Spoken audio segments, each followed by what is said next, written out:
Nah, ini merupakan dari tentang muatan listrik, ada proton, ada neutron, dan ada elektron.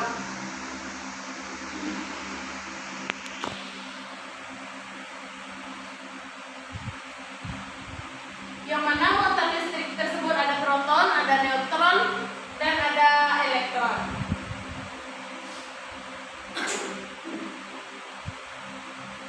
Elektron yaitu partikel penyusun atom yang bermuatan negatif yang mengelilingi inti atom. Nah, anak-anak bisa lihat di sini ada elektron.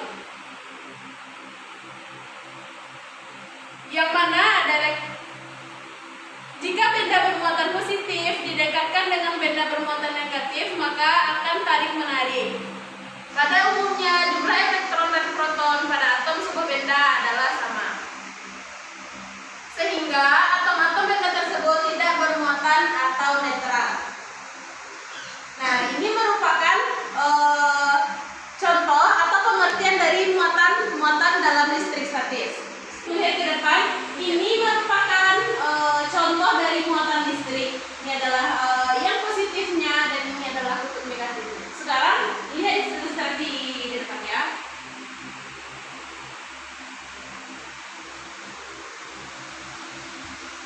Apabila digosok-gosokkan antara muatan positif dan negatif, apa yang akan terjadi?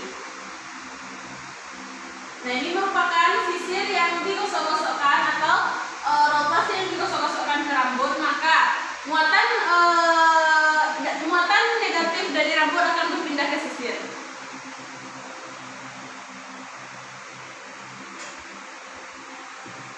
Nah, Ananda, ada pertanyaan di bagian motor listrik tersebut? Silakan lihat videonya kembali. Cara untuk mengubah benda menjadi bermuatan adalah dengan menggosokkan benda. Sisir atau penggaris plastik yang digosokkan pada rambut kering akan bermuatan negatif karena sisir atau penggaris plastik mengalami kelebihan elektron. Elektron dari rambut berpindah ke sisir atau penggaris plastik.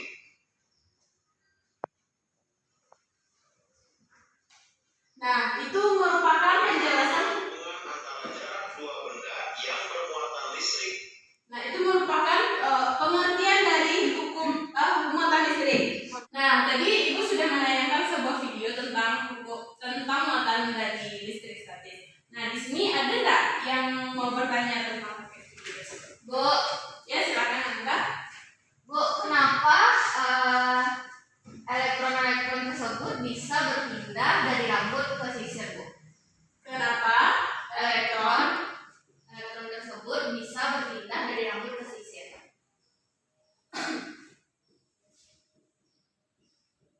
Nah, bagus pertanyaannya Anda. Kenapa elektron tersebut bisa berpindah ke rambut dari rambut ke sisir? Ada yang bisa menjawab?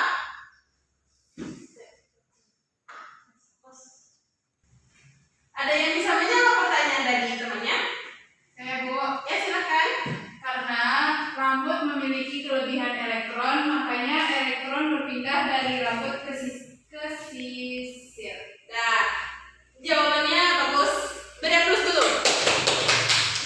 Nah, kenapa elektron dari rambut berpindah ke sisir? Betul kata Anda benar. Kenapa elektron dari sisir berpindah ke rambut? Dikarenakan muatan dari sisir atau muatan sisir tersebut kan kelebihan elektron, makanya berpindah dari rambut ke sisir. Baiklah, selanjutnya kita amati video kembali. Ini tentang hukum Coulomb. Gaya tolak-menolak atau gaya tarik-menarik antara kedua benda. Ilmuwan Prancis Charles Auguste Coulomb menyelidiki hubungan gaya tolak-menolak atau gaya tarik-menarik dua benda bermuatan listrik terhadap besar muatan listrik dan jaraknya menggunakan alat neraca puntir Coulomb. Berdasarkan percobaan dengan menggunakan neraca puntir, Coulomb menyimpulkan interaksi dua benda yang bermuatan sebagai berikut. Semakin besar jarak kedua benda yang bermuatan, maka semakin kecil gaya listrik antara benda tersebut dan sebaliknya.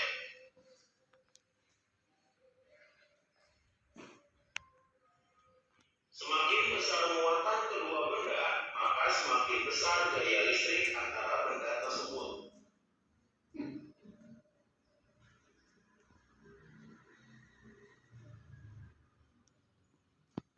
Secara matematis, perumusan gaya Coulomb dapat dituliskan sebagai berikut.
Tadi kan temannya Hilya sudah membuat keterangan dari hukum Coulomb. Nah, sekarang ada yang tahu muatan-muatan dari rumus-rumus kita ini? Saya, Bu.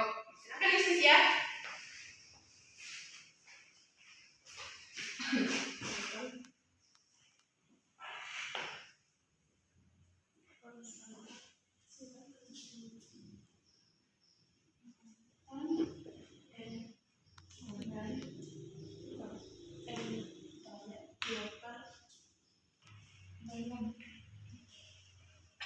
Nah, ya bagus sekali ya berarti.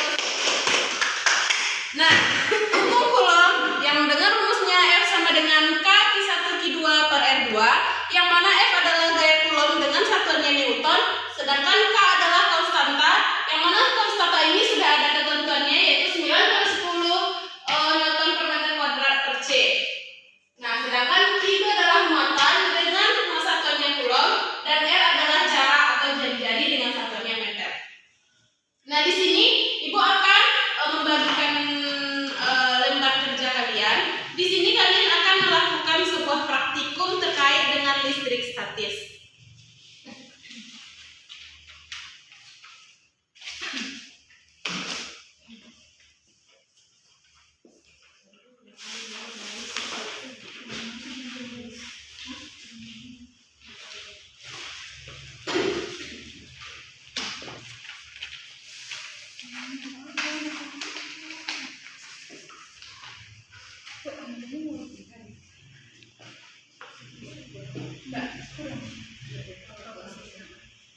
Nah, Ibu sudah membagikan LKPD-nya.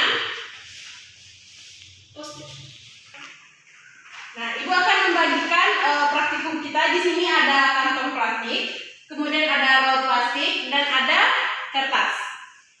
Ini untuk bisnis ya, roll, dan untuk kelihatan yang bisa. Nah, di sini anak-anak Ibu bisa baca LKPD-nya. Sudah membagikan LKPD-nya, jadi anak-anak semua silahkan melakukan praktikumnya sesuai dengan langkah-langkah yang ada di LKPD tersebut. Baik, Bu. Baik, Bu. Yang pertama-tama kalian harus robek-robek kertasnya kecil-kecil dulu.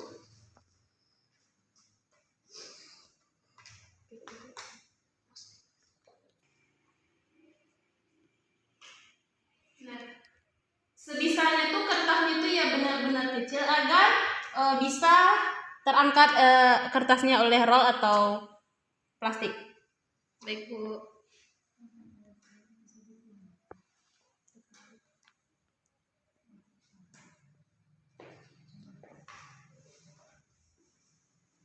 Nah, selanjutnya silahkan cara-cara untuk melakukan percobaannya atau praktikumnya dibaca LKPD-nya.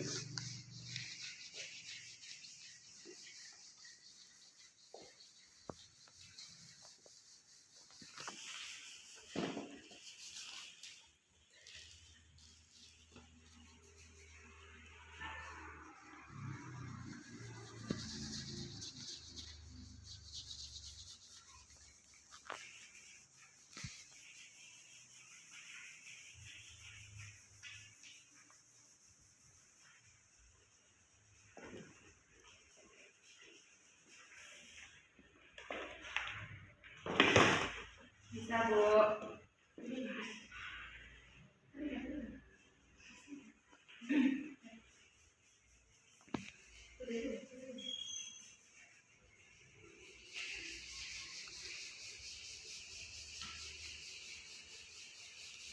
Post-it. Tunggu, tunggu.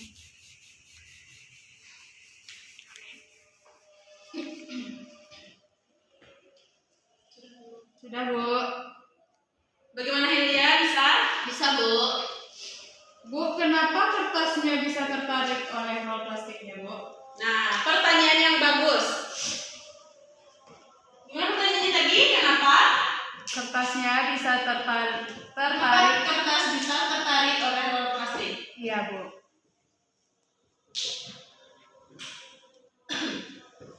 Nah, ada yang bisa menjawab? Saya, Bu. Ya, silakan Hilya. Nah, jadi jawabannya kenapa penggaris itu bisa menarik kertas, karena ketika penggaris sudah digosok-gosokkan ke mana tadi? kemudian digosok tadi, maka penggaris itu menjadi bermuatan listrik. Hal itulah yang menyebabkan kertas yang saudari dekatkan ke penggaris tertarik. Nah, jawabannya pintar, bagus sekali dan tepat sekali. Karena muatan dari kertas tadi atau muatan dari jilbab tadi berpindah ke roll plastik. Nah, oleh karena itu maka terjadilah tarik menarik antara roll plastik dengan kertas. Nah, tadi ada pertanyaan kenapa kertas bisa tertarik oleh roll plastik, kan udah Ibu jelaskan. Nah, sekarang dari hasil kerja atau praktikum kalian tersebut, ada yang bisa menyimpulkan apa-apa saja tuh yang kalian kerjakan selama tadi? Nah, setelah kita membahas LKPD tadi, di mana di dalam LKPD tersebut Anda semua sudah melakukan sebuah praktikum tentang listrik statis. Nah, sekarang Ibu mau bertanya, apakah ada yang bisa menyimpulkan terkait praktikum kita tadi? Bu, ya silakan ya kanan. Assalamualaikum warahmatullahi wabarakatuh. Waalaikumsalam warahmatullahi wabarakatuh. Baiklah, nama saya Dinda Pertama, nomor absen 14. Sekarang saya akan menyimpulkan hasil dari praktikum kita tadi, yaitu semua zat yang ada di alam ini tersusun dari atom yang sangat kecil. Atom tersebut terdiri atas partikel-partikel yang bermuatan positif, negatif, dan netral. Nah, muatan positif disebut dengan proton, sedangkan muatan negatif disebut dengan elektron, dan muatan netral disebut dengan neutron. Inti atom atau disebut dengan nukleus terdiri atas proton dan neutron yang dikelilingi oleh elektron yang bergerak terus-menerus. Elektron pada atom dapat keluar atau masuk ke dalam susunan atom. Jika elektron keluar dari susunan atom, maka jumlah proton dalam atom lebih banyak daripada jumlah elektron, sehingga atom menjadi bermuatan positif. Sedangkan apabila elektron masuk pada susunan atom, maka jumlah proton dalam atom lebih sedikit dari jumlah elektron, sehingga atom menjadi bermuatan negatif. Seperti praktikum yang kita lakukan tadi. Nah, atom akan bersifat, sedangkan atom akan bersifat netral atau tidak bermuatan bila jumlah proton dalam inti atom sama dengan jumlah elektron yang mengitari inti atom tersebut. Baiklah, sekian kesimpulan dari saya. Saya akhiri dengan Assalamualaikum warahmatullahi wabarakatuh. Waalaikumsalam warahmatullahi wabarakatuh. Nah, baiklah, kesimpulan dari Ananda Hilya Fatanah tadi sudah cukup baik. Nah, Ibu akan menambahkan lagi kesimpulan pembelajaran kita pada hari ini. Nah, kesimpulan pembelajaran kita pada hari ini di sini ada pembelajaran plastik.